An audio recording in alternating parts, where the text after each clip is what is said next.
नक्सलवाद के खात्मे के नए नए प्लान तैयार हो रहे हैं, दूसरी तरफ नक्सलियों को लेकर नए नए खुलासे हो रहे हैं।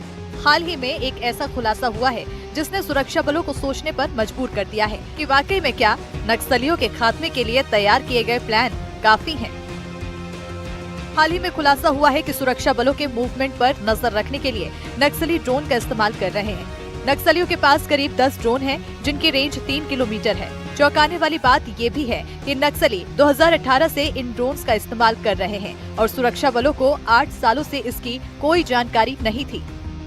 नक्सली हाईटेक हो गए हैं और सुरक्षा बल के जवानों पर नज़र रखने के लिए नक्सली ड्रोन का भी इस्तेमाल कर रहे हैं। हैरान करने वाली बात यह है कि ड्रोन का इस्तेमाल नक्सली साल 2018 से कर रहे हैं, लेकिन सुरक्षा बल के जवानों को इसकी भनक तक नहीं थी। हाल के ही दिनों में नक्सल कैंप में एक रेड के बाद वहां पर ड्रोन से जुड़े इक्विपमेंट बरामद किए गए। इसके बाद सुरक्षा बल के जवान सतर्क हो गए हैं। जांच में पता चला है कि एक दो नहीं बल्कि नक्सली 10 से ज़्यादा ड्रोन्स का इस्तेमाल कर रहे हैं और सुरक्षा बल के जवानों पर नज़र रखने की कोशिश कर रहे हैं। सुरक्षा बलों को पहली बार इसकी जानकारी 23 फरवरी 2025 को लगी, जब बस्तर के सुकमा जिले के गुंडर राजगुडेम जंगल से सर्चिंग के दौरान नक्सलियों के ठिकाने से दैनिक सामग्री के साथ ड्रोन मिला था। ये पहली बार था जब पुख्ता तौर पर सबूत मिला कि नक्सली ड्रोन्स का इस्तेमाल कर रहे हैं। जांच में पता चला कि ड्रोन्स को उड़ाकर नक्सली जवानों की मौजूदगी देखते हैं। कम जवान हो तो हमला करते हैं, ज्यादा हो तो भाग जाते हैं। अगर हम बात करें 2-3 वर्ष पहले छत्तीसगढ़ और तेलंगाना की सीमा के नज़दीक चेरला में नक्सलियों का एक जो डंप बरामद हुआ था, जिसे तेलंगाना पुलिस ने जब्त किया था। उस डंप में ड्रोन के साथ साथ मिनी लेथ मशीन और बड़ी मात्रा में एक्सप्लोसिव भी मिला था। इसके अलावा दक्षिण बस्तर के जो बीजापुर सुकमा की सीमा पर भी पिछले दिनों एक ड्रोन बरामद हुआ है और पुलिस का ऐसा दावा है कि इस ड्रोन का उपयोग नक्सली कर रहे थे, जिसकी वजह से ये ड्रोन कहीं अचानक आउट ऑफ कंट्रोल हो गया और टूटी हुई अवस्था में पुलिस की सर्चिंग के दौरान मिला है।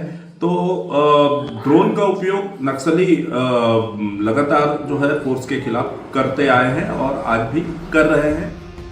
इससे पहले भी नक्सलियों के ठिकानों पर छापे में सुरक्षा बलों के ऐसे सामान मिले थे जिसने हर किसी को चौंका दिया था। अबुझमाड़ में नक्सली कैंप में हाईटेक सोलर सिस्टम की मदद से चलते थे लैपटॉप और प्रिंटर। करीगुट्टा की पहाड़ियों पर हथियारों की फैक्ट्री मिली। पहाड़ी पर हथियार बनाने में इस्तेमाल लेथ मशीन मिली। सवाल, जहां पैदल जाना मुश्किल, वहां मशीन के पार्ट्स कैसे पहुंचे? कमरे के बराबर साइज की मशीन के पार्ट्स कैसे पहुंचे? खुलासा, 10 साल पहले रायपुर से सप्लाई हुए थे पार्ट्स। इस फैक्ट्री में डीजीएल, राइफल, लॉन्चर जैसे हथियार बन रहे थे। नक्सलियों को हथियार सप्लाई को लेकर भी हाल में एक सरेंडर करने वाले नक्सली ने बड़ा खुलासा किया था। नक्सली ने बताया था कि नक्सलियों को ऑटोमेटिक हथियार और कारतूसों की सप्लाई म्यांमार से होती है। ये खुलासे जितने चौंकाने वाले हैं, उतने ही परेशान करने वाले भी हैं। मार्च 2026 तक नक्सलियों के खात्मे के दावे किए जा रहे हैं, लेकिन सवाल ये है कि क्या सुरक्षा बलों के पास नक्सलियों के हथियारों की सटीक जानकारी है? कहीं ऐसा तो नहीं कि नक्सलियों की ताकत को कम आंक कर बड़ी गलती की जा रही है। एनडीटीवी के लिए विकास तिवारी की रिपोर्ट। ड्रोन के इस्तेमाल की खबरों के बीच नक्सल कैंपों से बरामद सामान इसकी पुष्टि करते हैं। नक्सल कैंपों में रेड के दौरान high tech solar energy system, laptop, printer मिलना इसके सबूत हैं। इधर कर्रेगुट्टा ऑपरेशन के दौरान पहाड़ियों से हथियार बनाने की बड़ी मशीनें बरामद होना अब भी सवाल खड़े करती हैं कि जहां पैदल जाना भी मुश्किल है, वहां पर इतनी भारी मशीनें लेकर कैसे जाई गई होंगी। एनडीटीवी के लिए विकास तिवारी के साथ नीलेश त्रिपाठी की रिपोर्ट। और चलिए इस खास मुद्दे पर चर्चा के लिए हमारे साथ एक खास पैनल है। एक एक कर सबसे आपका परिचय कराते हैं। हमारे साथ कमलकांत शर्मा जी हैं, रिटायर्ड आईजी सीआरपीएफ, बहुत बहुत स्वागत है सर आपका। हमारे साथ डॉक्टर पीके मिश्रा जी हैं, रिटायर्ड एडीजी बीएसएफ, बहुत बहुत स्वागत है सर आपका। हमारे साथ आदिश सी अग्रवाल साहब हैं, नक्सल मामलों के जानकार, आपका भी बहुत बहुत स्वागत है। प्रेम कुमार जी हैं, वरिष्ठ पत्रकार, बहुत बहुत स्वागत है आपका। और हमारे सहयोगी नीलेश त्रिपाठी हमारे साथ जुड़ गए हैं, बहुत बहुत स्वागत है आप सभी का। अपने मेहमानों के पास जाएंगे, लेकिन उससे पहले नीलेश एक अपडेट आपके साथ।